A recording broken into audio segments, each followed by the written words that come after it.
Hi అండి. చూసారా beautiful flowers ఎంత బాగున్నాయో. చక్కగా చూడంగానే ఎంతో హ్యాపీగా ప్రశాంతంగా చక్కగా అనిపిస్తాయి కదండి. మన్నే పలకరిస్తున్నాయేమో అన్నంత బాబా కడుపు నిండిపోతుందండి ఇట్లాంటి అందమైన ఫ్లవర్స్ చూసినప్పుడు. అయితే ఫ్లవర్సు బంధాలు బంధుత్వాలు అన్నీ ఒకటేనండి. ఎందుకు చెప్తున్నాను అంటే చాలామంది నోటికి ఏదో వస్తుంది మాట్లాడేయటం, ఇష్టం వచ్చినట్టుగా మాట్లాడటం, వాళ్ళు బాధపడతారా లేదా అనుకోవడం, అవేమి సంబంధం లేదు.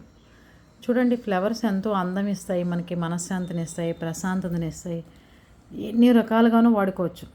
అలాగే బంధుత్వం కానీ బంధాలు కానీ మనం అన్ని విధాలా ఉపయోగపడుతున్నప్పుడు వాళ్ళు వాళ్ళని ఏంటి మర్యాద చేసేది, వాళ్ళకేంటి మర్యాద ఇచ్చేది, ఏదో ఒక మాట అనేస్తే సరిపోతుంది కదా అని చెప్పి నోరు పారేసుకుంటూ ఉంటారు. అవునా కదా? అలాంటి వాళ్ళని చూస్తుంటే ఏమనిపిస్తుంది? బాధ కలుగుతూ ఉంటుంది, ఎప్పటికి మారుతారు వీళ్ళు అని. అంతేనా? అలాగే పూలని ముట్టుకుంటే ఎలా వడిలిపోతాయో, ఎలా అవి నలిగిపోయినట్టుగా ఉంటాయో, బంధాలు బంధుత్వాలు కూడా ఏదన్నా మాట్లాడితే దూరం అవుతాయని ఆలోచించిన రోజే మనుషుల విలువ తెలుస్తుంది. మీరేమంటారు?